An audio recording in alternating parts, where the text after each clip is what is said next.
அனைவருக்கும் வணக்கம். சென்ற பதிவுல அந்தக கவி வீரராகவரை பற்றி ஒரு அற்புதமான பதிவு கொடுத்திருந்தேன். அந்த பதிவினுடைய தொடர்ச்சி தான் இது. வீரராகவர் இலங்கை நோக்கி புறப்பட்டார். கூடவே சீடனும் போகிறார். மரக்கலம் மூலமாக இலங்கையை சென்றடைந்தார்கள் குருவும் சீடனும். அப்போது இலங்கையை ஆட்சி செய்து கொண்டிருந்தவர் பரராச சிங்கம் அப்படிங்கிற மன்னன். இவருடைய பெயர் பரராச சேகரர். இவரை பரராச சிங்கம் அப்படின்னும் அழைப்பார்கள். அந்த மன்னன் அந்த நாட்டின் ஒரு அற்புதமான ஆட்சியை கொடுத்து வந்திருந்தார். அந்த மன்னனிடம் பாடி பரிசில் பெறுவதற்காக கவிராயர் அங்கே போறார். அதாவது வீரராகவர் அங்கே போகிறார். அப்போது அங்கு ஏற்கனவே இருக்கக்கூடிய புலவர்கள் எப்பொழுதுமே பெரிய ஒரு பிரச்சனை என்ன அப்படின்னா, புலவர்களுக்கு புலவர்கள் தான் எதிரியாக இருப்பார்கள். எந்த துறையில் ஒருவர் முன்னேறி வருகிறார்களோ அந்த துறையை சார்ந்தவர்கள் தானே அந்த துறையை சார்ந்தவர்களுக்கு எதிரியாக இருப்பார்கள். அப்படித்தான் வீரராகவருடைய தமிழ் புலமையை கண்ட அந்த இலங்கையில் இருக்கக்கூடிய புலவர்கள், தமிழ் புலவர்கள் இவருடைய புலமையை கண்டு வியந்து மன்னனை சந்திக்க விடக்கூடாது அப்படின்னு முடிவு கட்டுறாரு. இதனால மன்னர்கிட்ட சொல்றாங்க, அதாவது தமிழ் புலவர் ஒருத்தர் தமிழகத்திலிருந்து வந்திருக்கிறார், ஆனா நீங்க அவரை பார்க்க கூடாது அப்படின்னு. இப்ப மன்னன் இதை அனுமதிக்க மாட்டார். காரணம், தமிழை போற்றி புகழ்ந்து வணங்குகின்ற ஒரு பெரிய மன்னன் பரராச சிங்கம் அப்படிங்கிற மன்னன். அவர் இதை ஒரு காலம் அனுமதிக்க மாட்டார். அப்படி இருக்கும்போது மன்னனை எப்படி சம்மதிக்க வைப்பது என்று திட்டம் தீட்டிய இந்த புலவர்கள் என்ன சொல்றாங்க, நீங்க நாட்டினுடைய அதாவது அரசன், ஆதலால் ஒரு காலமும் பார்வையற்றோரை பார்க்க கூடாது, அது இந்த நாட்டிற்கு ஆகாது அப்படின்னு ஒரு புது கதையை சொல்றாங்க. இதை மன்னன் என்ன செய்யறாருன்னா, இது நாடும் சம்பந்தப்பட்ட விஷயம், அதனால அந்த புலவரை நான் பார்க்கவில்லை, ஆனால் புலவரோடு பேசும் வாய்ப்பு எனக்கு வேண்டும், புலவரோடு பேச எனக்கு ஏற்பாடு செய்யுங்கள் அப்படின்னு உத்தரவு கொடுத்துடுறார். இப்ப இந்த விஷயம் எல்லாம் நடக்குது. இங்கே அந்த அரண்மனையில தமிழ் புலவர், அதாவது வீரராகவரும் அவருடைய சீடனும் அங்கே அவையில காத்துக்கிட்டு இருக்காங்க. மன்னரும் வருகிறார். அங்கே கூட புலவர்களும் வருகிறார்கள். புலவர்களும் வந்து விட்டார்கள். அந்த பாடல், அதாவது மன்னன் மீது பாடுவதற்காக ரொம்ப ஆவலோடு இங்கே அமர்ந்து கொண்டிருக்கிறார் வீரராகவர். அவருக்கு முன்பு, அதாவது மன்னருக்கும் வீரராகவருக்கும் முன்பாக ஒரு திரை சீலை, ஒரு ஸ்கிரீன் மாதிரி ஒரு திரை சீலை கட்டப்படுகிறது. இது பார்வையற்ற வீரராகவருக்கு தெரியாது. ஆனால் அந்த இடத்தில் அவருடைய சீடன் இருக்கிறார். இவர்களுக்கு முன்பாக அந்த திரை சீலை கட்டப்படுவதை வீரராகவருடைய சீடன் பார்க்கிறார். சீடனுக்கோ பெரிய ஏமாற்றம். தம்முடைய குருநாதர் மன்னன் நம்மை பார்த்து கொண்டிருக்கிறான் என்றல்லவா நினைத்து கொண்டிருப்பார், ஆனால் தம்முடைய குருநாதர் ஏமாற்றப்படுகிறாரே, அந்த எண்ணத்தால் அவர் மிகவும் மகிழ்ந்து கொண்டிருக்கிறார். பொதுவாக நாம் இறைவனை பார்க்கிறோம் அப்படிங்கிறதை விட இறைவன் நம்மை நோக்கி கொண்டிருக்கிறான் என்பதில் தானே பெரிய ஆனந்தம். இவரால் மன்னனை காண இயலாது, இவருக்கு பிறவியிலேயே பார்வை இல்லை, ஆனால் மன்னனோ நம்மை பார்க்கிறார் அப்படிங்கிற ஒரு உற்சாகத்துல அமர்ந்திருக்கிறார் வீரராகவர். அப்படி இருக்கும்போது தம்முடைய குருநாதர் ஏமாற்றப்படுவதை சீடனால் பொறுக்க முடியவில்லை. ஆனால் அந்த சீடனும் மிகவும் புத்திமான். அது ஒரு பெரிய அவை, புலவர்கள், சான்றோர்கள், மந்திரியார்கள், மன்னன், இப்படி ஒரு பெரிய அவையிலே கூடியிருக்கிறார்கள். அவர்கள் முன்பு எதையும் வெளிப்படையாக பேசிவிட முடியாது.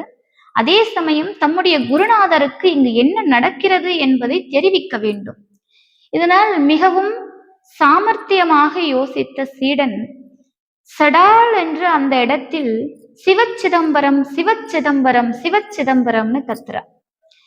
அங்க இருக்கிற யாருக்குமே ஒன்னும் புரியல. ஒருவேளை இவருக்கு பக்தியின் காரணமாக இவர் பிதற்றுகிறார் போலும் அப்படின்னு தான் எல்லா புலவர்களும் நினைத்து கொண்டிருக்கிறார்கள்.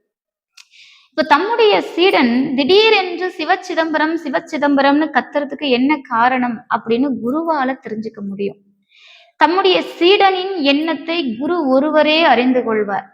அதனால ஏன் நம்முடைய சீடன் இப்படி கத்துகிறான், ஏன்னா நாம இருக்கிறதோ இலங்கை, இலங்கைக்கும் சிவ சிதம்பரத்திற்கும் என்ன சம்பந்தம், அப்ப சிவ சிதம்பரம் அப்படின்னு சீடன் சொன்ன காரணத்தை யோசிக்கிறார். சிதம்பரத்துல மட்டும்தான் ரகசியத்தை காக்கும் பொருட்டு திரை சீலை வில்வதளங்கள் நமக்கெல்லாம் தெரியும். அப்போ அந்த திரை சீலை அப்படிங்கிறது இருக்கும். இந்த செய்தி உடனடியாக குருநாதராக இருக்கக்கூடிய வீரராகவர் புரிஞ்சுக்கிறார். தம்முடைய சீடன் இதைத்தான் சொல்றார் அப்படிங்கிறத குரு புரிஞ்சுக்கிறார். அப்போது மிகவும் அழகாக ஒரு பாடலை தமிழால் பாடுகிறார். பாடிய உடனேயே அந்த திரை சீலையானது பற்றி எரிகிறது.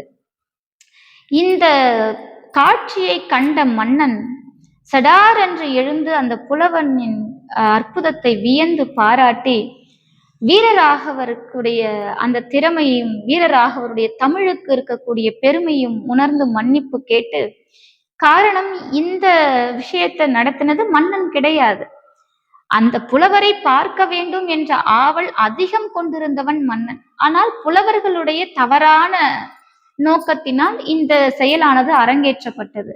ஆனால் இறைவன் அதை அனுமதிக்கவில்லை.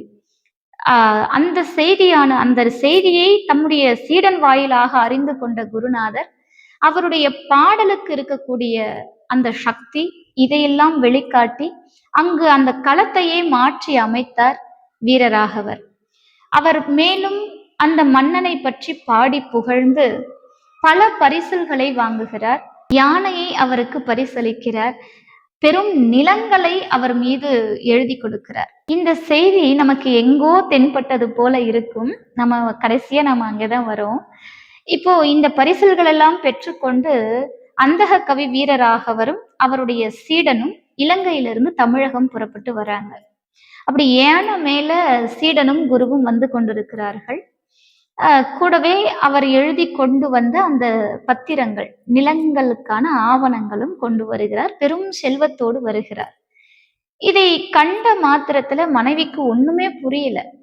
இத்தனை நாள் தம்முடைய கணவர் தம்மை விட்டு நீங்கி இருந்த அந்த வருத்தம் ஒரு பக்கம், அவர் யானை மீது வருகின்ற அந்த கோலத்தை கண்டு வியப்பு ஒரு பக்கம். வந்த உடனே வீரராகவர் கேட்கிறார், யானை மீது பல நிலங்களை எனக்கு உரிமையாக்கி கொண்டும் வந்திருக்கிறேன், இப்போது எனக்கு வெந்நீர் போட்டு தருவாயா அப்படின்னு கேட்டாராம். இதை கண்ட மாத்திரத்துல, இதை கேட்ட மாத்திரத்திலேயே தம்முடைய மனைவி தம்முடைய தவறை உணர்ந்து, அடியேன் பிள்ளைகள் உணவருந்தாமல் பட்டினி கிடக்கிறதே என்ற வருத்தத்தில் பேசிவிட்டேன், எம்மை மன்னித்தருளுங்கள் அப்படின்னு சாஷ்டாங்கமா காலில் விழுறா. வீரராகவரும் மனைவிக்கு ஆறுதல் சொல்கிறார். நீ அப்படி ஒரு வார்த்தையை என்னிடம் கேட்காவிட்டால் என்னால் கடல் கடந்து சென்று பாடி இருக்க முடியாது. அந்த செய்யூர் கந்தசுவாமியின் திருவருளால் இன்று என்னுடைய புகழானது கடல் கடந்து நிற்கிறது. இலங்கை சென்று இலங்கை மன்னனை பாடி புகழ்ந்து பரிசில் பெற்று வந்தேன். இத்துணையும் நடந்தது உன்னுடைய ஒற்றை வார்த்தையினால் அப்படின்னு சொல்லி மனைவிக்கு சமாதானம் செய்கிறார். இந்த செய்தியானது யாழ்ப்பாண புராணத்துல இருக்கு. இது செய்யூர் கந்தசுவாமி திருக்கோவிலின் ஒரு தல வரலாறாகவே நம்ம பார்க்கிறோம். யாரெல்லாம் செய்யூர் கந்தசுவாமி திருக்கோவிலுக்கு போயிருக்கீங்க அப்படிங்கிறத மறக்காம எனக்கு சொல்லுங்க.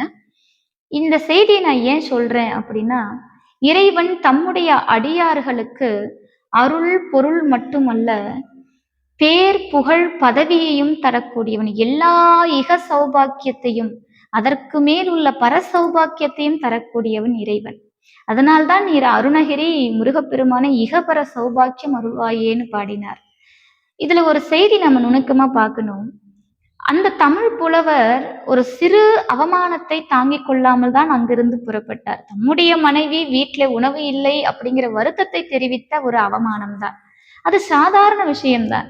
ஆனால் அந்த அவமானத்தை கூட அந்த தமிழ் புலவரால் தாங்கிக் கொள்ள முடியவில்லை அப்படின்னு முருகப்பெருமான் அவருக்கு அருளோடு பொருளோடு சேர்த்து மட்டுமல்லாமல் கடல் கடந்து அவருடைய புகழை நிலை பெறச் செய்தார்.